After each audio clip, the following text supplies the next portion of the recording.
Sexta-feira passada eu avisei aqui na aba de comunidade que eu tinha assistido um filme legal e eu vou falar dele hoje. Então, como eu tava dizendo na sexta, eu tava passeando pela aba de filmes de animação do meu serviço de televisão totalmente legalizado e aprovado pela Anatel, quando no meio de todos os filmes de anime, um pôster me chamou a atenção. O pôster era para um filme chamado O Apóstolo.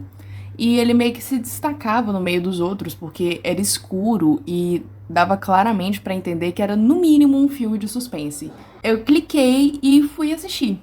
E pra minha surpresa e felicidade, era um filme de stop motion. O Apóstolo é um filme de animação espanhol lançado em 2012, escrito e dirigido por Fernando Cortizo, e conta a história de Ramon, um ladrão que durante a sua rota de fuga da prisão acaba chegando em uma estranha vila no interior da Galícia. Essa vila tem pouquíssimos habitantes, liderados pelo pároco local Dom Cesário, que é obviamente baseado no Nosferatu. Todo mundo lá se comporta de maneira muito gentil e amigável. Amigável até demais, em alguns momentos. Enquanto hospedado nessa vila, o Ramon percebe que os moradores se comportam de maneira suspeita e decide investigar mais a fundo. E durante essa investigação, ele descobre umas coisas sinistras sobre a história da vila e seus habitantes. Esse é o grosso da história. Esse filme, ele é tipo todo carimbado. Ele ganhou o prêmio a rodo em vários festivais, incluindo no Animamundi aqui no Brasil. Mas infelizmente não conseguiu se pagar, né? Tendo custado 5 milhões de euros e arrecadando só 60 mil na bilheteria, acabou fazendo o diretor Fernando Cortizo desistir da carreira no cinema. E em uma entrevista para a revista Fotograma, ele disse que nunca mais faria filmes, porque tinha desperdiçado 3 anos da sua vida sem nenhum retorno. Triste. Já vou avisando que esse vídeo tem spoiler, então eu recomendo muito que vocês assistam o filme e depois voltem aqui, tá? Ramón, los que nacemos ladrones morimos ladrones. Eso decía mi padre, que era ladrón. O filme começa com 2 prisioneiros, Ramon e Xavier, se escondendo nos esgotos da penitenciária no meio de uma fuga. Enquanto eles esperam o momento certo para sair, os dois discutem os planos de ir até o vilarejo de Chanaz e buscar umas joias que o Xavier tinha escondido na casa de uma tal Dona Luísa, uma das moradoras da vila, antes de ele ser preso. O Xavier diz que achou os moradores da vila amáveis até demais, mas que achou as atitudes deles muito suspeitas e acabou fugindo pela janela do quarto durante a madrugada.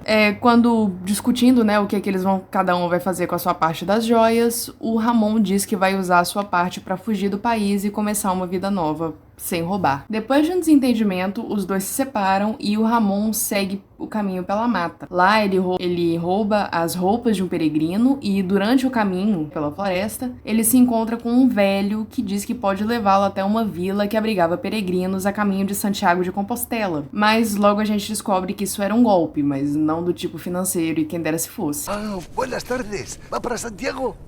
Pues sí, soy peregrino, voy para Santiago, claro. Pues acompáñeme. En nuestra aldea estamos encantados de acoger a peregrinos. Chegando lá, obviamente, o Ramon quer ir direto pra casa da tal Dona Luísa, mas por alguma razão todo mundo desconversa, dizendo que o Ramon pode visitar ela amanhã. Mas o jeito que eles falam isso deixa entender de que eles estão tentando esconder alguma coisa. Mais tarde, na missa das 9 horas, o Ramon tenta dar uma escapulida, mas o Dom Cesário encontra e leva ele de volta pra igreja. A cena é engraçada aqui porque lá a gente vê que ele não tem ideia de como se portar numa missa. Primeiro porque ele tenta roubar o relógio do cara sentado na frente dele. Segundo, ele não sabe nem a hora de levantar, nem a hora de sentar, ou a hora de ajoelhar enquanto o padre tá falando. E terceiro, ele faz o sinal da cruz com a mão errada. Chegando a hora de dormir, o Ramon se hospeda na casa de uma tal senhora Dorinda, que dá a ele a notícia de que a Dona Luísa havia falecido há alguns anos. Nesse meio tempo, a Dorinda prepara um copo de leite pro Ramon e a gente vê que ela colocou alguma coisa no copo. E a insistência dela pra ele beber o leite é no mínimo suspeita.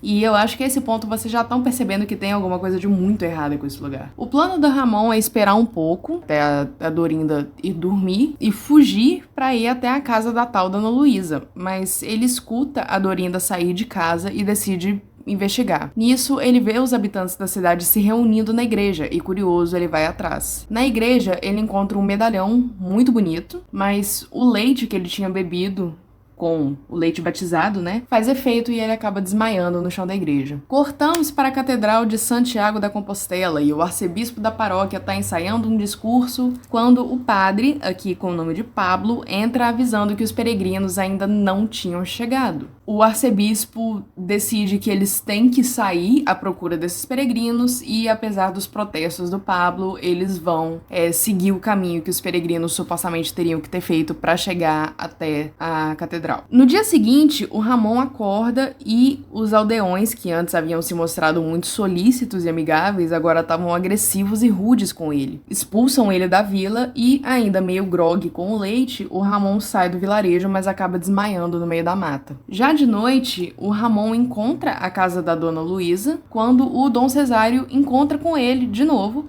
e leva ele de volta para a vila. O Ramon aceita voltar com a promessa, né, de que o Dom Cesário mostraria tesouros para ele. Ele acaba voltando. Já desconfiado, durante um jantar, ele consegue enganar o pároco e não beber o vinho que tinha sido servido, já esperando, né, que o Dom Cesário tivesse colocado veneno no vinho, por causa do leite da outra noite. O pároco mostra, sim, alguns tesouros que ele tinha prometido, mas não eram tesouros joias, igual o Ramon estava esperando, e sim livros. Só que na biblioteca, o Ramon vê um livro bem peculiar, mas o Cesário não deixa ele olhar mais a fundo esse livro.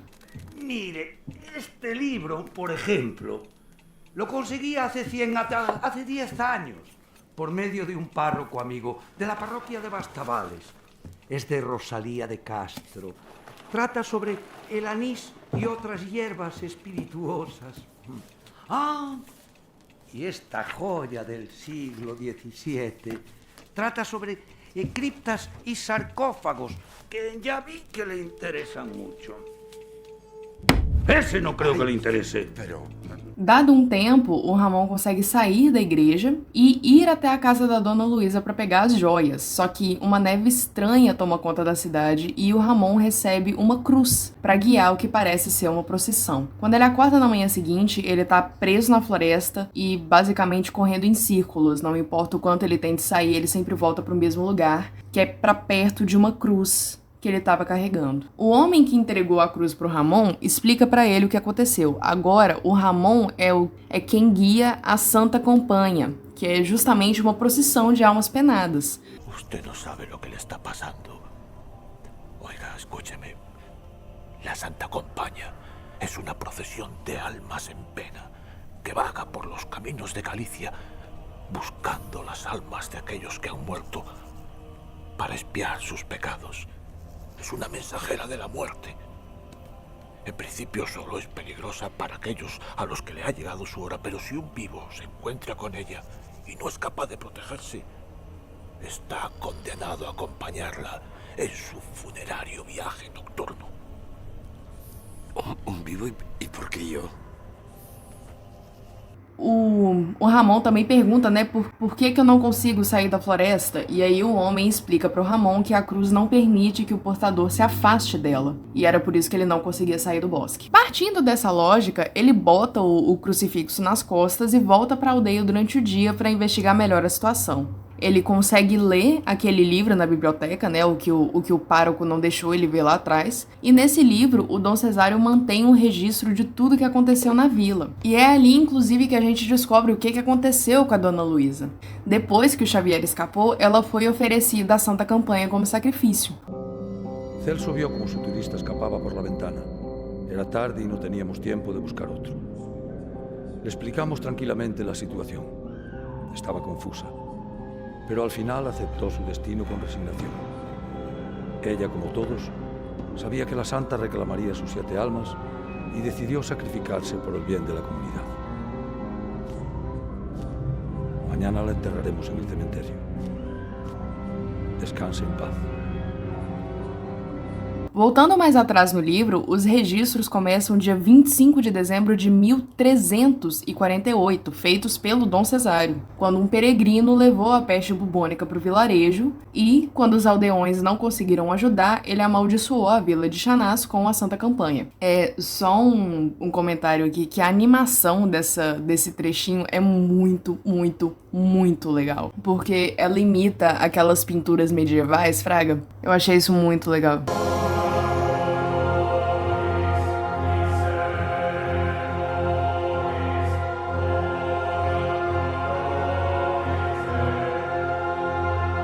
Enfim, lembra daquele arcebispo e do padre? Pois bem, na procura deles, eles acabaram chegando em Chanás e procurando pelos peregrinos, é óbvio que os aldeões iriam usar dos dois como sacrifício para a campanha. Em determinado momento, o Ramon consegue ficar sozinho com o padre, né, o Pablo, e explica para ele a situação. O padre não acredita logo de imediato, mas acontece que faz mesmo assim. E apesar de eu já ter contado muita coisa, eu não vou contar o final do filme. E se vocês quiserem saber, vocês vão ter que ir lá assistir o filme. Ai, mas Laranjinha, onde é que eu assisto? Aqui mesmo no YouTube. O diretor, Fernando Cortizo, disponibilizou o filme completinho legendado no canal dele aqui do YouTube, Um Divo Acessível. A gente gosta. Surpreendentemente, essa não era a minha primeira vez esbarrando com esse filme, já que ele tá na minha lista de assistir mais tarde aqui do YouTube já tem um certo tempo.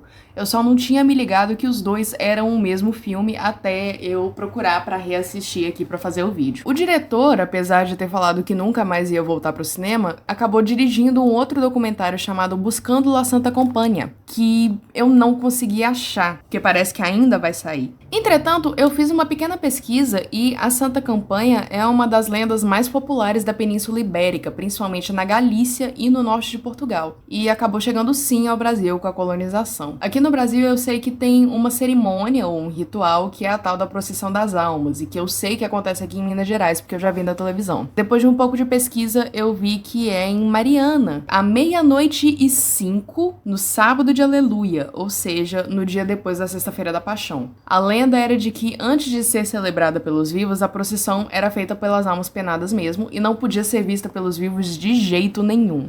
Você saberia que a procissão estava em curso quando sentisse um vento frio e um cheiro muito forte de vela queimada. E quando tivessem esses sinais, ninguém podia olhar para fora onde a procissão estaria acontecendo ou ia receber um presente, entre aspas, das almas, que era uma vela que iria queimar até virar um osso humano e também seria assombrado pelas almas da procissão até morrer e se juntar a elas. Hoje em dia, a cerimônia é realizada por pessoas vivas e conta com pessoas vestindo mantos brancos e carregando velas enquanto entoam cantos fúnebres e rezas. Tem até uma delas que é cantada como samba pela Leci Brandão, vale muito a pena ouvir.